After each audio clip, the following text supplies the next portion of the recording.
La polarización es una palabra que hoy se utiliza para referirse a la división de clases sociales y de tendencias políticas en México.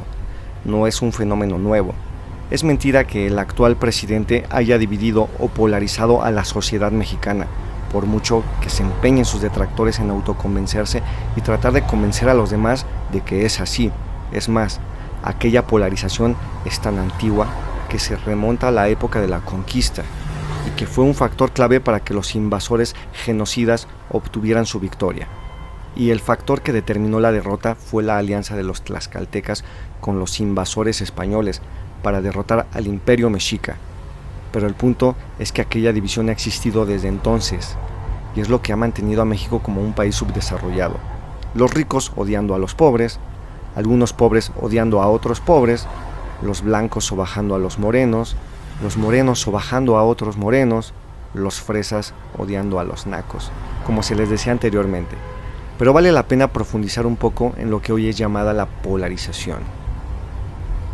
Al día de hoy vivimos en sociedades cada vez más polarizadas, divididas en bandos irreconciliables que no se hablan entre sí, bandos enfrentados que demonizan al adversario, segregados ideológicamente que rara vez intercambian puntos de vista con genuino interés en reconocer que el otro pudiera tener algo de razón. La polarización es la ley de la gravedad de la política contemporánea, diría el sociólogo Ignacio Ramírez, y es un fenómeno que se extenderá en los próximos años, ya que pareciera que solo el espejo que nos devuelve nuestra propia imagen es capaz de tranquilizarnos. Cito de nuevo a Ignacio Ramírez.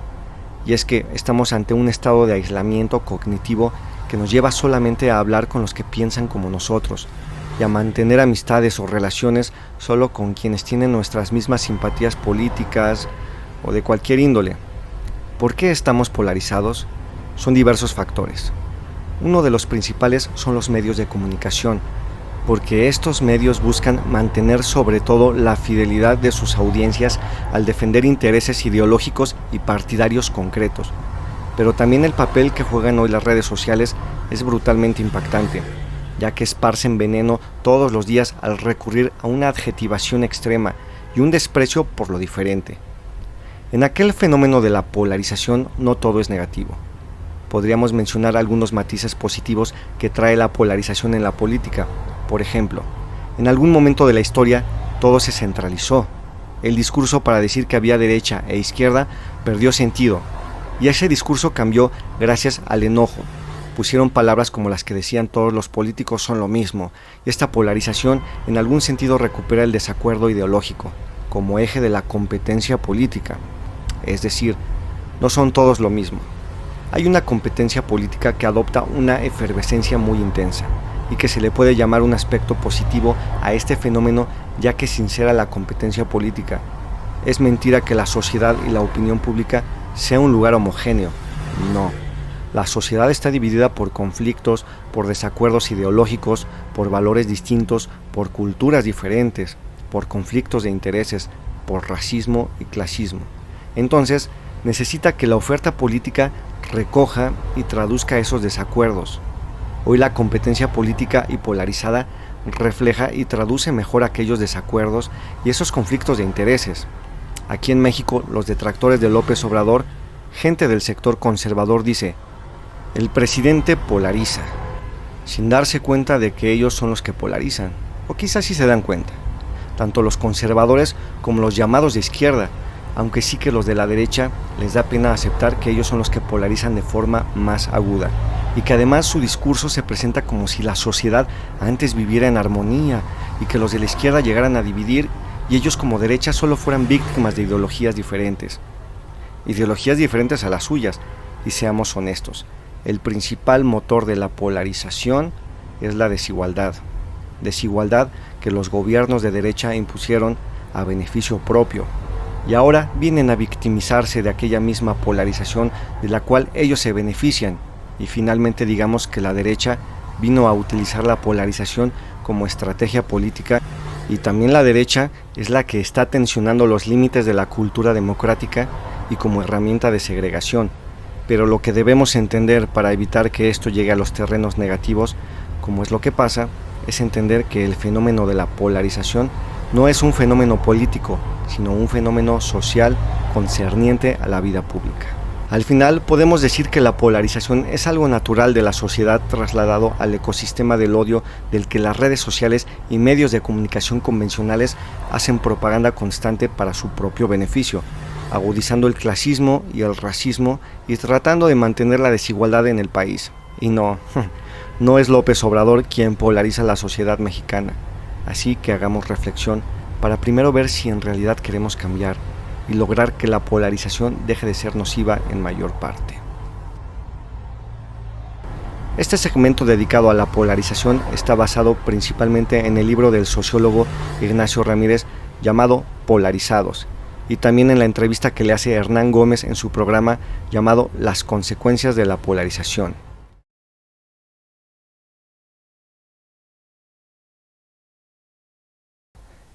Es ya el año 2018. Algo muy importante está por suceder. México estaba por iniciar una transición para cambiar su rumbo, para cambiar la forma de hacer política, para cambiar la idiosincrasia de los mexicanos, para señalar los errores más importantes de la sociedad mexicana, para exhibir a los vampiros que tenían secuestrado al país, para exhibir y combatir la enorme desigualdad que ha azotado México desde el principio de los tiempos, para darle la oportunidad a este hermoso país de caminar a las vías del desarrollo. Pero Andrés Manuel López Obrador y su movimiento son la respuesta. ¿Por qué él le llama la cuarta transformación? Bueno, él le llama cuarta transformación ya que México ha tenido obviamente 3 transformaciones previas. La primera fue la Guerra de Independencia, la segunda fue la Revolución Mexicana y la tercera fueron las leyes de reforma. Todas estas transformaciones fueron muy duras, llenas de sangre y violencia en su mayor parte, pero que sirvieron para cambiar el rumbo de México y para escapar de la tiranía que le aquejaba en aquel momento. Y ahora, hoy, la cuarta transformación es justamente para lo mismo, para escapar de la tiranía.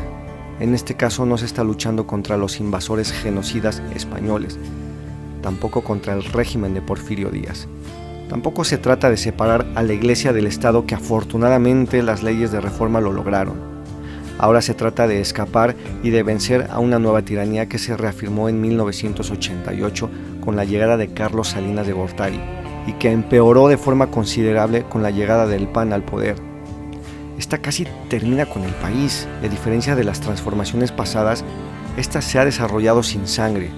Esta ha sido una revolución pacífica y que, como ya había mencionado, en el año 2018 se puso un freno momentáneo a aquella tiranía. Esto con la llegada de Andrés Manuel López Obrador al poder, con la consigna de rescatar a México de aquellos tiranos. Pero, ¿es real y auténtico este movimiento? ¿Sí ha habido un verdadero cambio en el país? Sí, realmente ha habido un cambio verdadero. Aún no sabemos si es para bien o para mal, pero sí es verdad que ha habido un cambio. Pero las cuentas se hacen al último. ¿Qué quiero decir con esto? Que es imposible decir si estuvo bien o mal el gobierno de Andrés Manuel cuando aún no termina. Señalemos aspectos positivos de este gobierno, porque sí que hay aspectos positivos. ¿Cuáles son las cosas buenas que ha hecho Andrés Manuel López Obrador en este sexenio? Hablemos primero de las obras. 2 aeropuertos, el AIFA y el de Tulum, 2 refinerías, Refinería Olmeca y Deer Park. Y sobra mencionar la importancia de tener refinerías para la soberanía energética, que sí es muy importante. 4 trenes, el Tren Maya, el Tren Transísmico, Tren Interurbano y el Tren Suburbano. 2 reservas ecológicas en extremo importantes, el Parque Lago de Texcoco y la Reserva del Jaguar. Estas son las más destacadas, obviamente, hay muchas más, pero la pregunta es, ¿de dónde sacó tanto dinero Andrés Manuel para construir estas obras? Que es algo que le han criticado mucho. La respuesta es obvia. Toda esa cantidad de dinero que se invirtió en estas obras es una cantidad extraorbitante. Es el dinero que se robaban los gobiernos anteriores. Quiere decir que sí había dinero, pero para beneficio de los gobiernos y de los empresarios quienes gobernaban este país y que hoy están rabiosos y furiosos porque ya no pueden gobernarlo. Este es un gobierno que no se ha endeudado, a pesar de fenómenos como la pandemia. Y después de decir todo esto, nos preguntamos, ¿hay cosas malas en este gobierno? Por supuesto que sí. Por ejemplo, su partido, hablando de Morena, se ha inundado de corrupción, de manejos a la antigua forma de hacer política. Morena se ha llenado de gente que solo le interesa el poder político y obvio el económico. Y se preguntarán entonces, ¿cómo es que podemos considerar bueno a Andrés Manuel López Obrador si su movimiento se ha manchado con corrupción? Bueno, pues por los resultados hasta el momento, por la ideología, por todo lo que ha expuesto. Y fue una oportunidad para que la ciudadanía podamos cambiar el rumbo, el curso de nuestros hábitos como ciudadanos, de nuestros hábitos corruptos. Y lo de Morena hasta cierto punto es normal. Es normal que su partido se haya infiltrado por políticos corruptos. Esto es porque Morena llegó al poder siendo un partido muy joven. Claro que no es una justificación, pero sí es una realidad. Y aquí es donde cobra sentido todo este documental.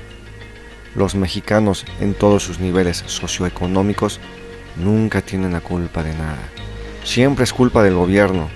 Por ejemplo, cuando hay inundaciones se culpa al gobierno. Es que es culpa del gobierno, por eso están todas las calles inundadas, las hicieron mal, se robaron el dinero. Sin embargo, la principal causa de este fenómeno es que el drenaje está lleno de basura, lo cual no es culpa del gobierno. Los de la clase alta se quejan de toda la infraestructura del país, que si las calles, que si esto, que si lo otro, pero ellos no quieren pagar impuestos. No, ellos se sienten intocables, no quieren seguir las leyes laborales y ambientales. Entonces, no todo es culpa del gobierno. México es un país completamente dividido. Esta llamada polarización sí existe, pero la verdadera polarización es la desigualdad que vivimos. Es un país dividido que es incapaz de trabajar en conjunto. Solo cuando hay desastres naturales se empiezan a promover como un país unido, y esto solo para comprar su karma. Ya saben, para sentirse buenas personas, para subir sus fotos ayudando, que sabemos que su altruismo no es genuino, solamente para ganar likes, para que sus contactos digan qué buena persona es, se conmueve. No, pero bueno, así funciona. En mi opinión, si esta unión fuera siempre, sin racismo, sin clasismo, sin individualismos, sin prejuicios, entonces solo así podríamos tener oportunidad de aspirar a ser un país de primer mundo, un país desarrollado. Hace poco y por ahí escuchaba de boca de un director de cine de poca monta, por cierto. Sí, un director que acaba de hacer una película extremadamente racista y clasista. Y este decía que todos los políticos eran iguales, refiriéndose a Andrés Manuel. Pero la realidad es que no es así. Más bien, todos los mexicanos son iguales. La política, los políticos de México de ayer y hoy, son solo un reflejo de la sociedad mexicana, de la sociedad de clase alta y de clase media y de clase baja. Realmente no sabemos todavía si Andrés Manuel López Obrador fue un gran presidente y un gran líder. No lo sabemos, esto es hasta que termine. No sabemos si esto fue solo un teatro o una cortina de humo para cambiar los modos del nuevo orden. Sin embargo, lo que se ha visto hasta ahorita es muy positivo. Pienso que la aportación más grande de este gobierno ha sido la ideológica, alfabetizando en política a los mexicanos y mandando un mensaje de unidad y de honestidad.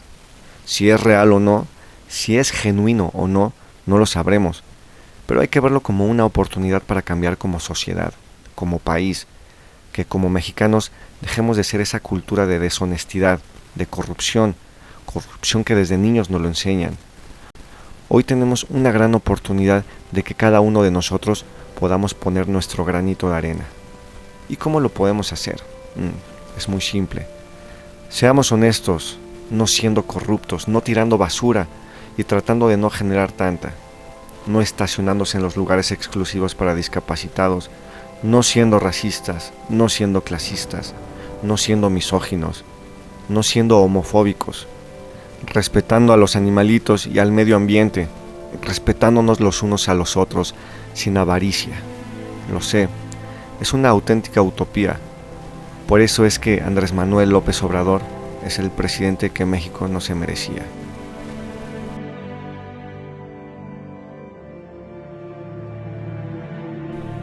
Creo que el impacto que ha generado en la sociedad y en las nuevas generaciones es que nos empezamos a involucrar más en conocer a nuestros políticos, en darnos cuenta que puede haber un México diferente. Hay mucho tiempo, ha pasado mucho tiempo de estar manejando una política en donde el neoliberalismo ha regido a México. Sin embargo, creo que actualmente estamos empezando a voltear a ver un México más humanista, ¿no? En donde estemos dejando el clasismo y dejando el racismo a un lado, y las personas nos empezamos a involucrar y a conocer cómo podemos participar y qué podemos hacer diferente respecto a estos temas. Nos estamos instruyendo más, estamos leyendo más, estamos dialogando más acerca de estos temas, tristemente polarizados, ¿no? Muchas personas a favor, otras en contra, pero creo que lo más importante es que estamos beneficiando a algunos sectores de la población que estaban muy olvidados y que no había manera de que ellos pudieran salir adelante, ¿no? Sin este impulso, tanto económico como en cuestión de educación y en muchos otros aspectos que actualmente empieza a haber ciertos cambios.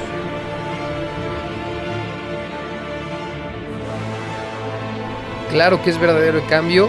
Creo que por primera vez hemos visto un gobierno involucrado en hacer cambios radicales para las personas pues marginadas, que no habían tenido oportunidad, en donde estamos viendo realmente ahorros en muchas cosas que se despilfarraba, en donde se estaba fugando el dinero y que actualmente está invertida en las personas que realmente lo necesitan, en las personas que requieren pensión, en personas que de alguna forma no tienen acceso a otro tipo de facilidades económicas. ¿El por qué primero los pobres?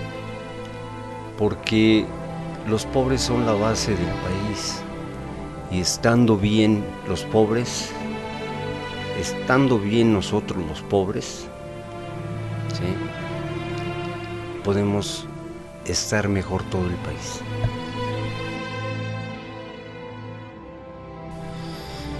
¿Qué le ha faltado a AMLO por hacer? Absolutamente nada. El señor hizo todo lo que prometió y más, mucho, mucho más. Y por eso estamos contentos todos.